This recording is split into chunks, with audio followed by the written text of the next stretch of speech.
How Thank are you you, this morning? Fernando. Yay. I'm awesome. I'm awesome, brother. Glad to hear it. You are reaching us from beautiful Orlando, Florida, where my parents live.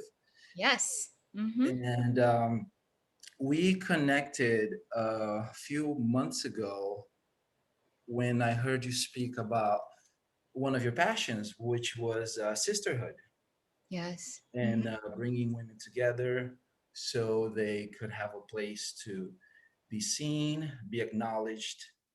But before we get into that, please tell our viewers and our listeners a little bit about you, how you were raised, where you were raised, and how you got to be in this position that you can help women find their light and share their light. Oh, sure.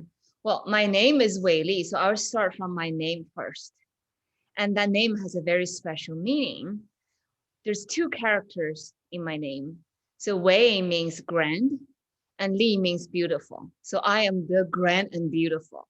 That's who I am. Of course. And actually, I have not used this name for 27 years. So I came to United States in 1992, and I've been using the name Doris for 27 years until last year I took my birth name back on my birthday. So I was originally born in China and lived here in the States for close to 30 years now. And my journey has been incredible, like truly incredible. Just feel so blessed to be able to um, experience both sides of the world, the Eastern and Western, and also from an entrepreneur, like truly feel like I was masculine in my core, right? Like everything's about achieving and breaking through and get it done, get shit done kind of attitude. To about 5 years ago, I started to really tap into the feminine leadership, into the femininity, which is a side that I did not know I had in me. So I gone to study with Sheila Kelly in S Factor, Mama Gina from School of Womanly Arts. I went to study with teachers who really gone very deep into Tantra world. And that's where I found, sisterhood and femininity leadership. And I'm just so passionate about sharing. So Wow. passionate about sharing. And when I met you, I would never have thought that you had that past of that masculine energy of being a high achiever. It didn't come across. And now that you're telling me this, well, before the interview, you shared a little bit, and I'm thinking, well, I can see that now. However, before you mentioned, I could not Mm, because you're embracing your femininity in a way that is so, it feels so safe. And that's what a feminine energy is. mhm. And you started Athena Sisterhood in the middle of COVID. Why did you do that? I was ready to start something actually before COVID. My journey, I'm actually writing a memoir. You will read a lot about my journey in the last 8 years, I should say. So I had a company and it gone through bankruptcy and it came out and then it was just up and down, lots of them. And then I went back to China to teach for a few years and that went down as well. So it was at a point of my life, surrender is the only choice. You know how sometimes you feel like you can conquer anything, but universe has her own plan for you. So before COVID, I was in this space of creating something new, but I know it's going to be for sisterhood. So I want to do little retreat at my home. I have a big enough home. I feel I can just invite maybe 15, 16 girls to come and start to teach them what I know. Just about ready to send out invitations and all the borders closed. All the flight was canceled, the COVID hit.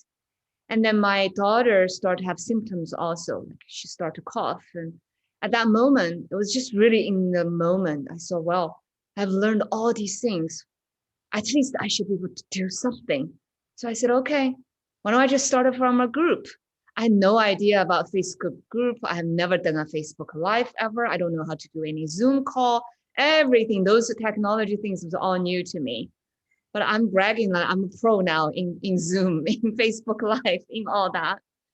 And it was just at the moment, at that time, the whole world was uncertain. We don't know, right? Like toilet paper was even become a shortage, right? Like, yeah.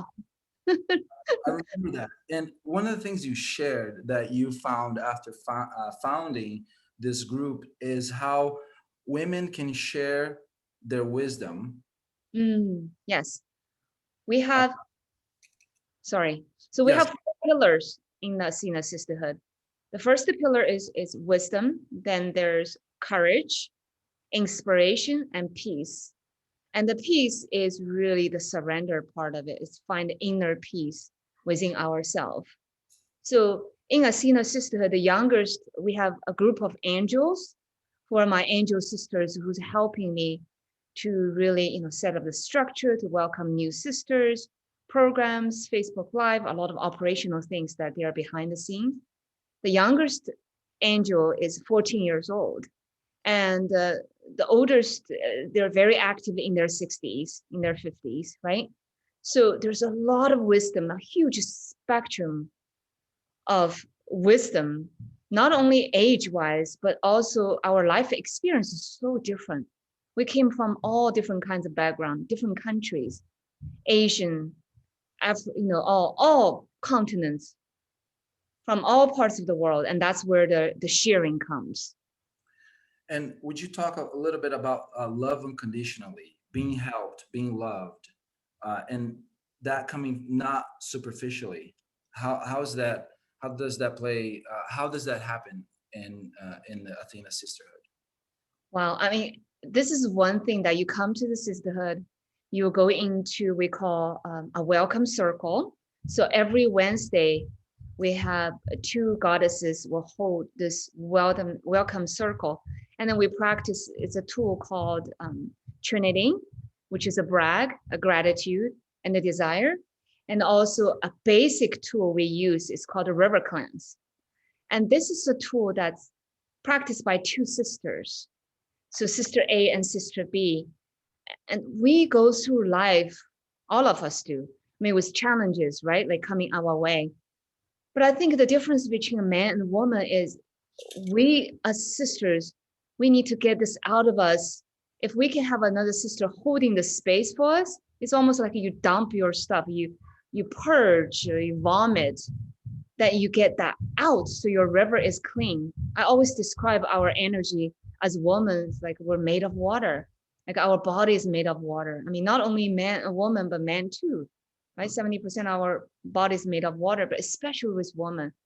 If we have all these stress in life and circumstances happen, then our life force gets smaller and smaller and smaller. So if you see some woman, they're very beautiful outside, but then their energy really feels very stiff or not safe, in a man's words, right? That sometimes feel like she's ready to cut throat all the time, but not having that nurture and the radiance is because her life force, that water is being really cut off. So in the sisterhood, when we come and practice this tool, the river cleanse, two sisters, we call them BSS, which is beautiful state sisters. It's a tool that sisters practice 30 days, like consecutive 30 days. I have one now. I've been doing it with her since January. So every morning I call her 15 minutes. So then she would just ask me, WeiLi, what would you like to river cleanse this morning? Then I would tell her what I want to. Sometimes it's about my son, sometimes about the book that I'm writing. And then she would just hold space, in the sanctity of the sisterhood with no judgment, held in total confidence. What do you have on writing your memoir? Now I start to purge my maybe frustration, maybe my doubt, maybe just feel like disconnected or all that. So then the more that she holds space, the more I get it out of me. And then in the end, the wisdom will come. Like everything we need is truly within us. Maybe because superficially, when you have some stress here, you can access to your wisdom. But when you actually purge that out, your own wisdom will come out. And you'll be like, oh, Yeah, writing a memoir actually gave me a louder voice. It will be Mhm. able to translate it into different languages so people who have barriers can learn, and that will come out. So when we all practice this, we sometimes in the circle that we hold, sisters just start to cry, even though they don't know why, but they just feel this such a safe energy. It's okay to cry.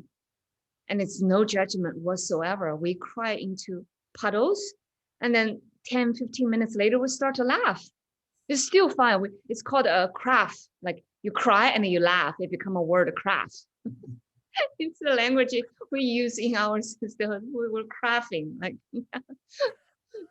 emotion just goes out and in. That's us, right? We're oceans. Waves of emotions comes and goes. And it's all good, all beautiful.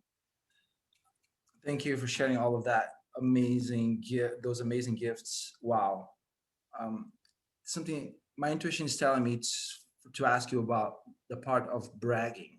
Before the interview, you mentioned how when men are really good at bragging and women may not or have not been as good. And so please talk about that. I feel like that's a huge thing that women in my life that I love dearly could use more of. Yeah, yes. Well, I'll give you an example. I have two kids. My son, right? He will be like, look at me, like my muscle, even though he doesn't have, he's only 11 years old. But anything he does, he wants to show, like, I can do it, right? Like, look at me, I'm bragging. But my daughter, like a lot of girls are like that. The- Me included as well before. We're our worst critic. Like we're not, like when we look at ourselves in the mirror, it's usually not how beautiful we are. It's like which part of us is not perfect yet, right? This is wrong, that's wrong. Even though you guys are men, you're like, wow, you beautiful, but we don't see it. So this tool called Trinity is like I brag. It doesn't have to be big. Any little thing you can brag about it. And this reason for bragging is actually to teach us internally we need to celebrate. We need to celebrate every little small win. So when I say, I brag, I actually brag today. I took an hour-long bath. I brag that I actually went outside instead of doing dishes at home. All those could be bragging items. It doesn't have to be, oh, I bragged my company just made $1 million. It's also a big brag. It could be also a small brag. But the whole reason is for sisters to actually upright each other. So when you have a brag, right? Instead of feeling, oh, she's just showing off, it's like, that's the inspiration. So the brag is inspiring sisters because we're in a very loving environment. So then I have another brag and you have another brag. And we all will say, well bragged, like cheering each other on, right? Like, well bragged, sister. You go, well bragged, sister. And then you just feel being seen. You feel being like lifted up even higher. Like I just bragged big time in my group that I turned 50 a month ago, and I've been You don't look it. You're so beautiful.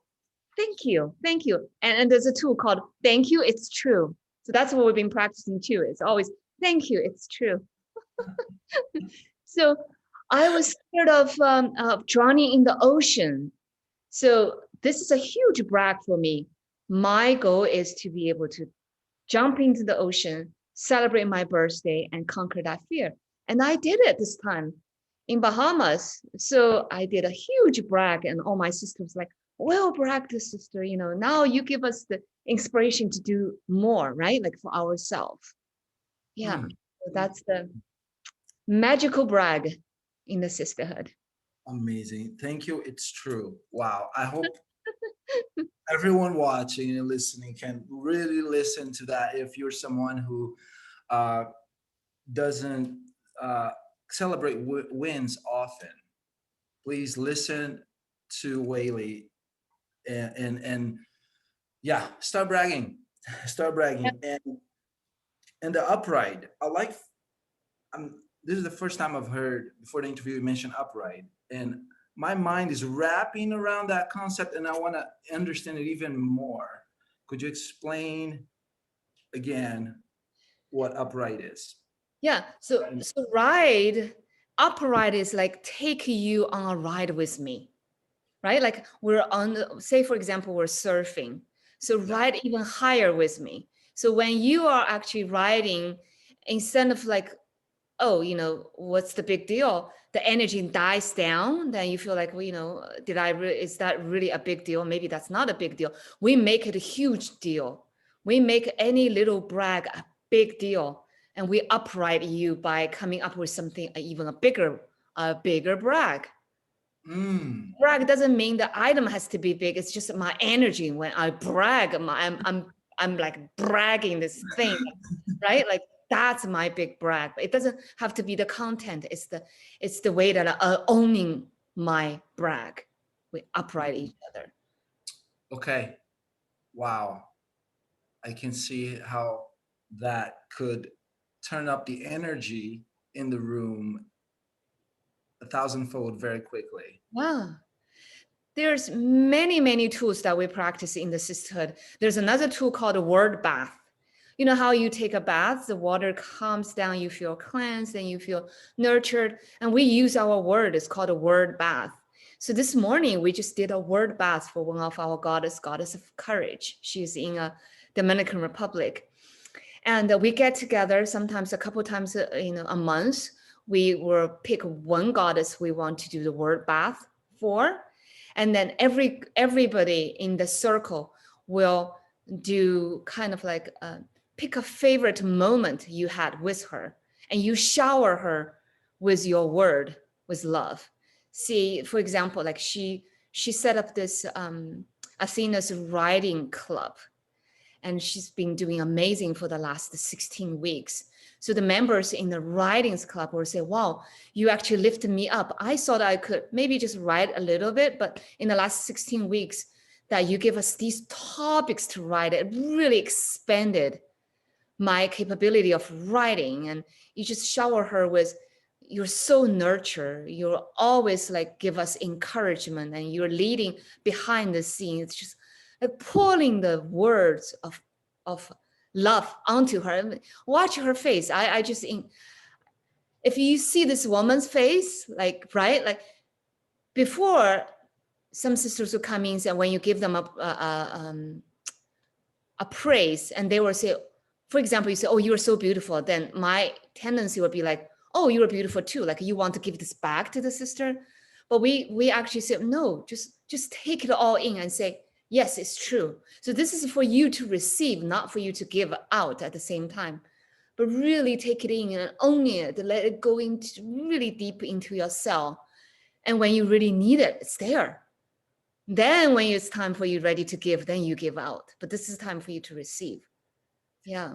Mm, mm. So, Could you keep going in that route, learning to receive? Because I feel like it's huge, not only for women, but also for men. But specifically for women, could you please go even deeper on learning to receive?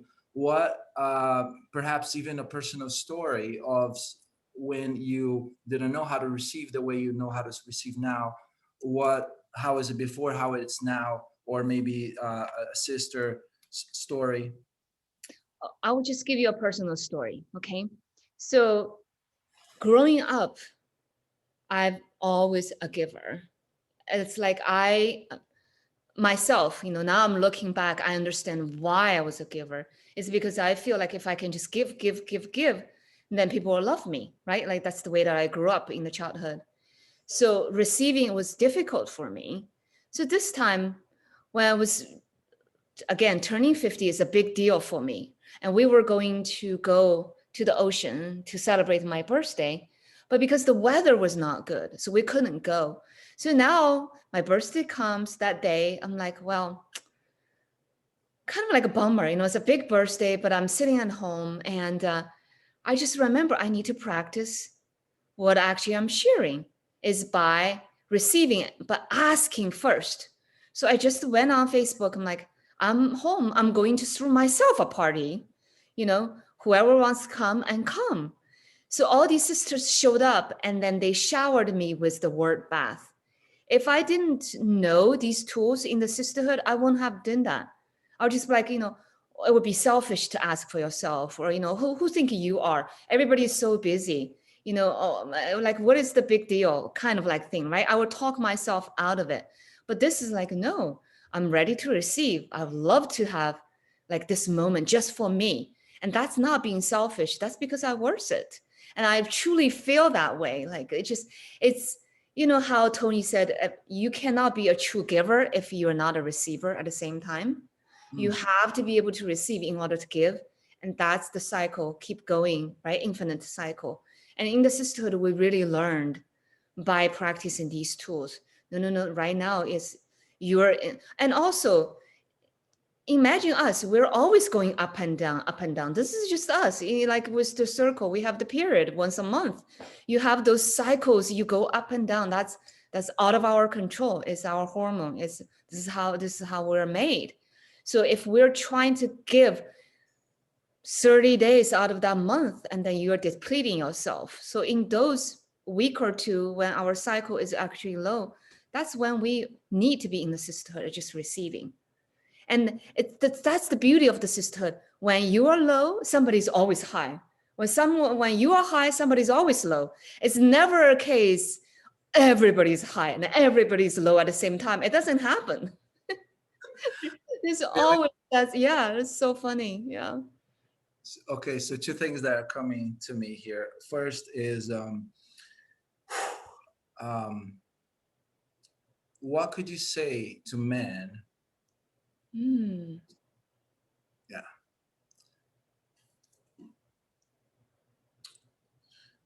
What could you say to men so they can support the women in their lives in a way that the sisterhood is supporting? Not that the man is going to do the same job, but how can we support the women in our lives better? Mm. Okay. That's one. And then the other one, on a lighter note, when you said that, when one is high, the other one is low, my humorous mind went to, wait, but when women spend a lot of time together, don't their periods start coming at the same time? Yeah, but joke. But yeah, please answer. You can answer that. So first, what could you tell men uh, how to support the women in their lives? And yes. So I will say two things. Number one is support your woman to find a sisterhood. Like sisters can support sisters different than a man can support your woman. It's just different. Like we need to be able to chat. We need to be able to share. We're gatherers. We're sharing, right? That. So I would say first is, yeah, encourage your woman. Okay, go talk to your sisters. Go out with them and hang out with them on Zoom. Like that actually is mental health. Um, that's actually I think that's really a cheap way to that. My background is psychology. I'm a behavior analyst by training. So I know how expensive it could be to see a shrink, see a psychologist. Actually hanging out in sisterhood who's so supportive, it's completely good for your mental health. That hence number one. Second of all, it's really to understand how we're so different than you. Like when we are in those moments of needing the presence, show us the presence by not running away. Like show us the presence by not running away, meaning you already know this, not to solve the problem for us, but just the not running away. That's all we want. Just the presence, not a problem solver, but the presence meaning you look at me, like your presence there, you look at me, like you see me as a soul. You don't have even to say anything. Just be here with me. I mean, maybe holding my hands, maybe giving me a hug, but just even listen to me, let me like talk. I think that is probably way overweigh any gift you can buy me. That, especially with a lot of modern women, I mean, who are high achievers, they can do anything on their own. Some women think, I don't need a man. Like if you're talking about like material things, I can make it myself, right? I'm equally smart, intelligent, and driven and hardworking. But the presence of a partner is what make our soul even richer, right? So that is it. That's just that beautiful soul reflection when I can look at you in your eyes and see myself being held and just being witnessed, that's the biggest gift that a man can ever give to a woman in Hmm. that. And what's the impact of sisters when they join the Athena sisterhood? What's the impact that has on their relationships that they share with you? Oh, Can you share? amazing. Absolutely amazing. I mean, just amazing. First of all, we have these programs in the sisterhood. So we have relationship programs, we have, we have sister mind programs, we have awaken soul programs, we have parenting programs, we all these relation, we have programs. If you need help in specific areas, you just join a program, and that's ongoing weekly. Second of all, when you come to really the circle, that's not a program. The circle is practicing tools, right? When you are able to come to a safe environment and say something like, I want to river cleanse on my relationship with my husband. And then you feel that this is confidential, held in total confidence. And this is held in total love, unconditional love. For you to be able to get that out, we call it a swamping, like a swamp procedure. Swamp out. And then when you go home and when you face your husband, like I do that. I mean, I've been married for 30 years almost. Next year will be our 30 years anniversary. I tell Samuel quite often, I say, well, I just did my river cleanse, with my sister. I'm all good. Like, then he receives me, this goddess with radiance, because I already did my river cleanse with my sister. And that's what we do it for each other. I don't need to dump this on my man. I mean, he's my king. I want to be there for him, right? To love him and to have our fun time together to enjoy life. He doesn't need to be there holding this for me. So for them to come to the sisterhood, the husband loves it, absolutely loves it. Like, yeah, right. Go, go, go. You need your dose of happiness and yeah, injection of that. How about the sisters that are single? How do they show up in the world after this purging, after doing these processes? What have they shared with you as single women who may still be single or maybe found a relationship? Have they shared anything in that regard? Absolutely. I have like a couple of angel sisters. They're gorgeous, amazing. When they first came to Asina Sisterhood, when we just started 9 months ago, actually both of them, they are positions. Tony talked about the 6 positions in relationship, right? So their position is, I'm single and I'm okay. I'm not ready for a relationship. Both of them. But then a few months late into it, I'm like, wow, like I would love to have a relationship, because sisterhood is a place, if you see on my screens, come, grow, and shine. When you come to the sisterhood first, in about 2 to 3 months, you will notice yourself grow so much. Whatever your passion is, one of them is amazing in making videos. And she wrote a book in this short period of time, right? Her radiance just grows so big. She's absolutely ready for a relationship. I think any king have her will be such a blessing to his life. So not only your relationship, it's just you as a woman, when you're trying to maybe move your career from, one that you just had to have, you had it because you had to pay your bill for 20 years, but that's not your passion. Now you have this passion, but if you go out to the real world, it's kind of cruel. You might be shut down, you might get discouraged, but try it out in the sisterhood.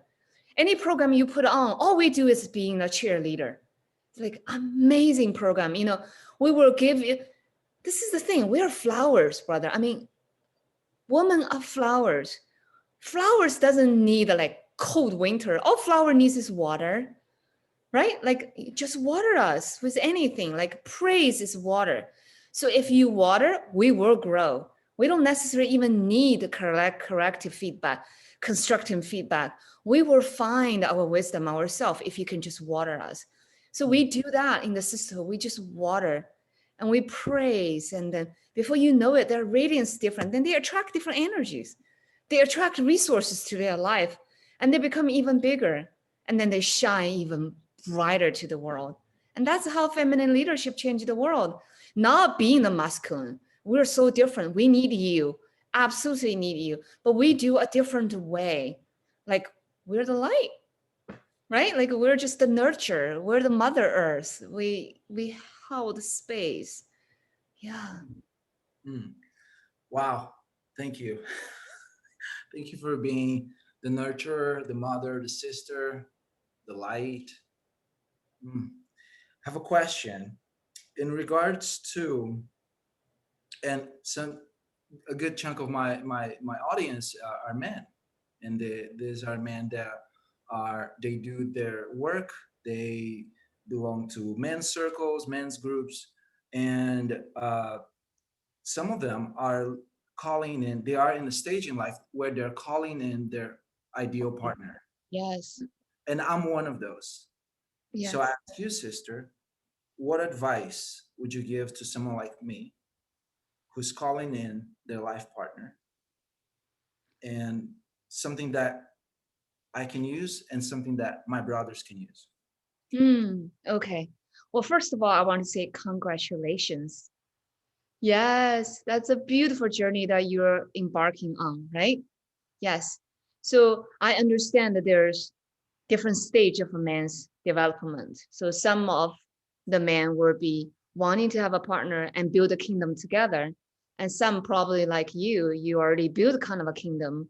And then now you welcome your queen to come.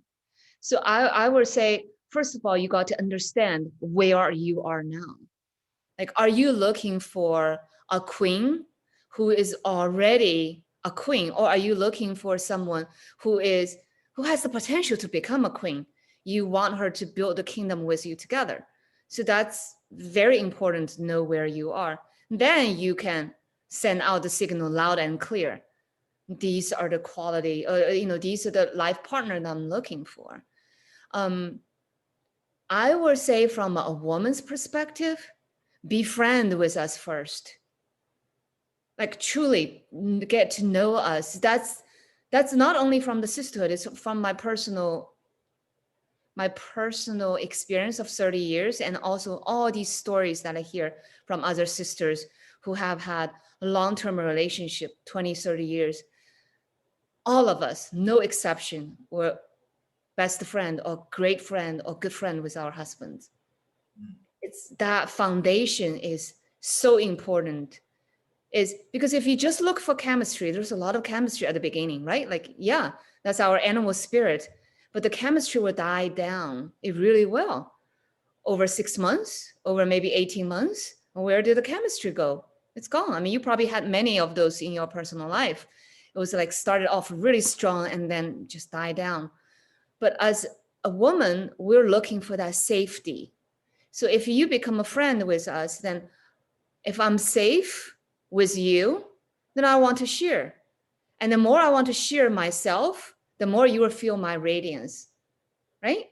Like the more I open up, the more you will get to know the real me. And how do you get me to open up? Is you have to make me feel safe. And how do you make yourself safe? By holding the space, by being that presence. Don't judge me when I don't have my makeup on, or when I'm, like late for the scene. I'm not a man, I'm just a girl, right? But I have so much to offer to your life. So if you're looking for a life partner, you got to understand we're different. So if we're different, there's going to be something, a learning curve about me. So open your arm and learn about me. The more you're interested in me, like hear us, let us share more stories. Like you just get to just like be curious about us, Mm. right? Sometimes it's not. I think a man want to. I'm just like really overgeneralizing here, right? Accomplish a goal, like right. This is my work. This is my relationship. This is me. I'm good personally. My work, my mission is good. Now my relationship, I got to conquer this goal, right? Like that's really goal oriented. But that's awesome. That's masculine energy is about that focused now. But for women, I think it's just all part of us. We cannot just see the relationship as a goal for you, like right. Mm. If it's just a goal for you, then what is that adding to me? I want to know you and me together to build a vision together. So I will, if I were you, I would listen to the girl. I want to know what is her life mission. What does she want to do in the world? Is it in alignment with me? Now, how can we build a life together? Can we come up with a life mission together for our relationship? Yeah, yeah. I feel that, brother. I feel that. Mm.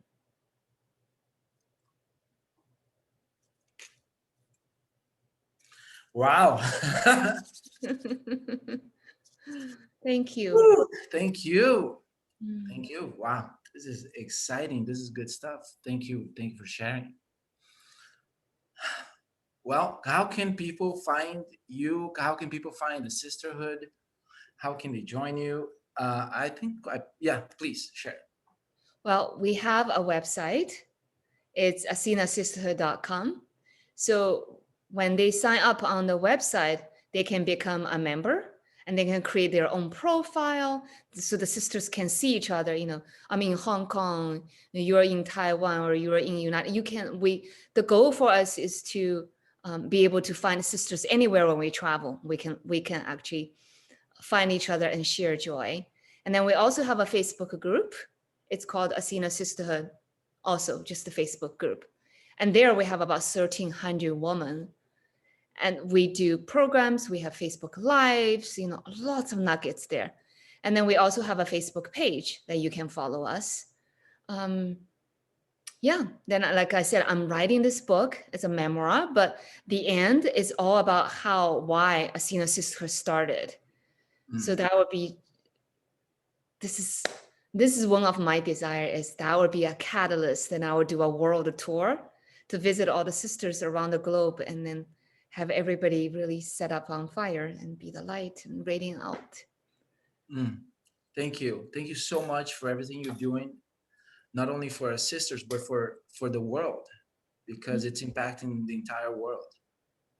Thank you so much, WeiLi. I can't wait to speak with you again. For those of you watching, listening, there should be links in the comment or in the description. Please like, share this with people you feel will benefit from the amazing WeiLi and her wisdom. And until next time, WeiLi, thank you. And everyone have a beautiful day with love and light. Thank you so much. Thank you.